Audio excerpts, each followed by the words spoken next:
stop, interception, like those were ones that I thought were really cool spots. But penalties and turnover margin, other things we definitely got to improve, and that's a big part of finishing. And you know, with the division at hand of the games that we're having in the next three, that's a big deal for us, and we're really pumped to go after it.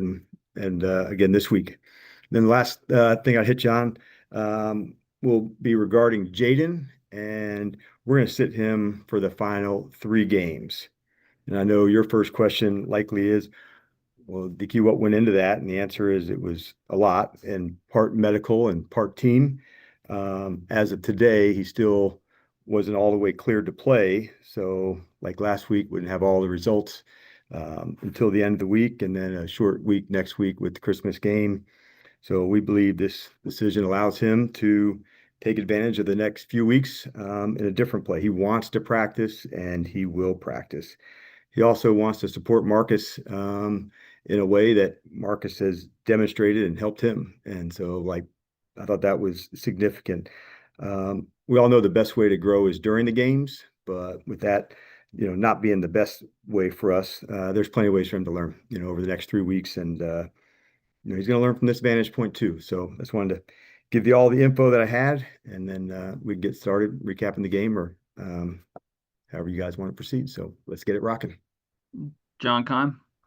How disappointing, Dan, is it that it's come to this, given like what you guys have all talked about, the importance of those game snaps? Yeah, I get it, John. And like that was the plan for sure with 5 games, and like in football and life, you adjust, and this is the best plan for him and for the team right now. And so that's what, we're always going to look into it and have lots of discussions about it. But we decided this was the best way for us over the next 3 games, knowing that he wasn't fully cleared to get back just yet.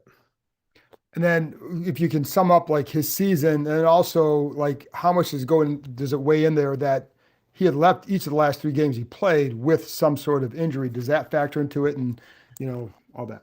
Yeah, we discussed all that, but that didn't factor it into it, John.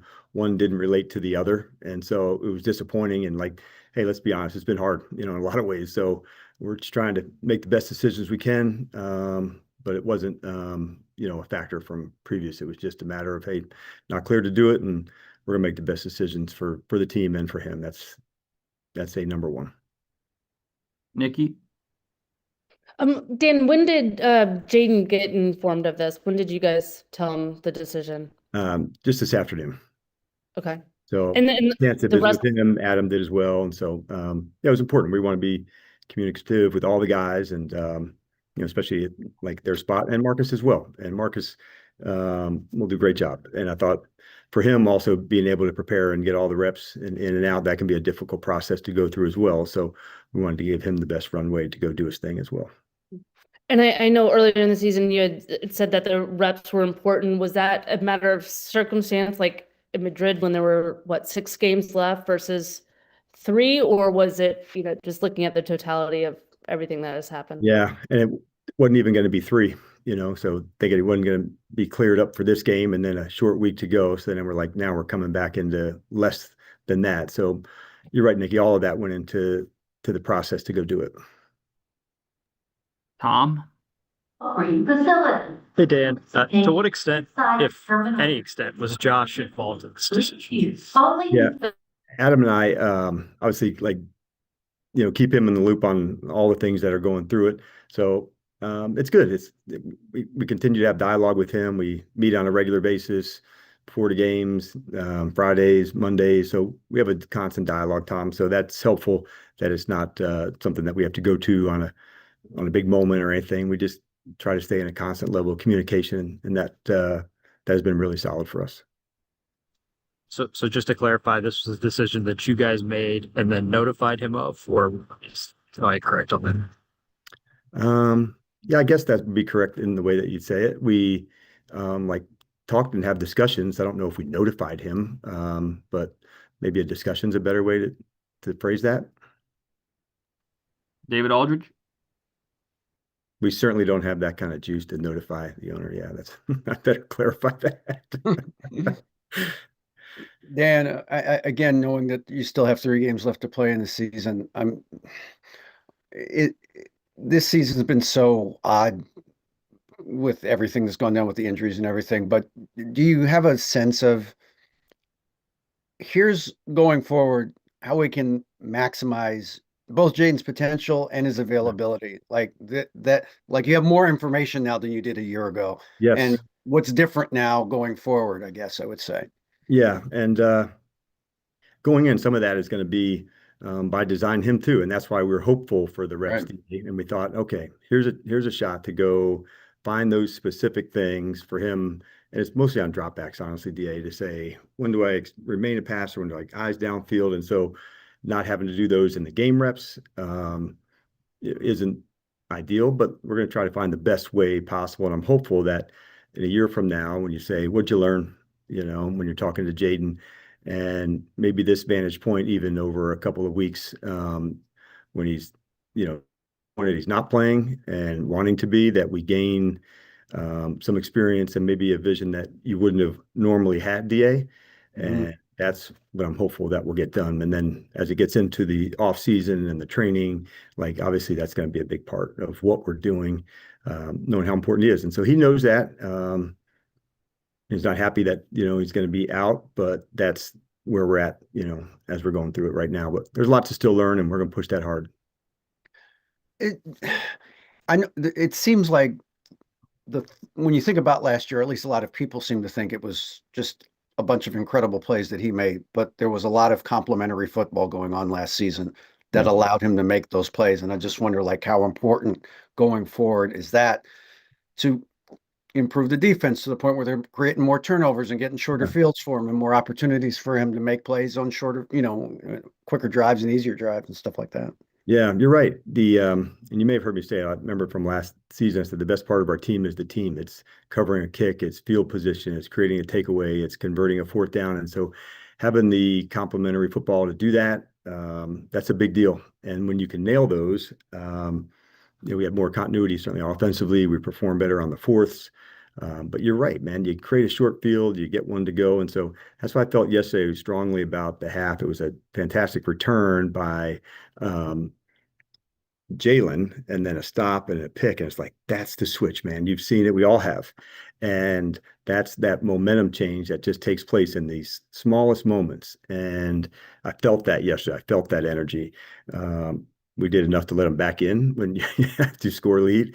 But that's what I'm referring to, and that's what you're referring to as well. And so that's capturing the complementary way that you were describing, and I couldn't agree more. Tashawn? DQ, as part of this, obviously, barring injury, Marcus will start, the rest of the season. I know obviously he's set to be a free agent, going into the offseason. How important are these last few games for him, kind of as he's, making a pitch for potentially getting brought back here? Yeah, he's an impactful guy here, Tashawn, and for a lot of reasons, but also it's the play on the field and having him, the full, 3 games to go take all the reps and do the preparation to go. That's a big deal. And so we wanted to give him that opportunity as well to make sure he had the timing, the execution, the practice reps. Sometimes when you're the backup, not getting the game reps with the, guys that are in during the week, that can change it. So yeah, that was part of the goal for sure, Tashawn. JP? Hey, Dan, I know you said you guys informed Jaden of the decision earlier. What was his reaction? I would say disappointed, but understood as well.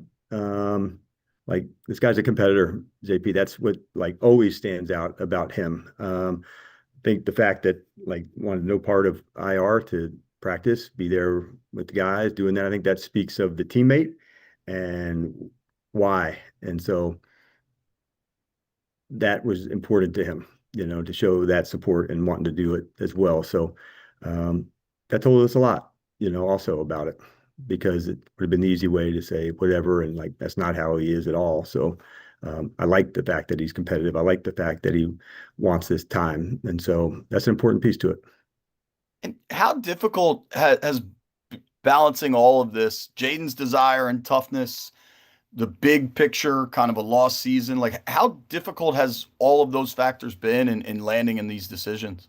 Yeah, it's hard. It's nice to have like a partner with Adam to talk through, because there's a lot that just consumes your mind day and night, and the topics and what's gone well, what hasn't gone well, and so you just try to talk it through, man. And so having somebody to discuss with, go through options with, and then ultimately make the best decisions for the team.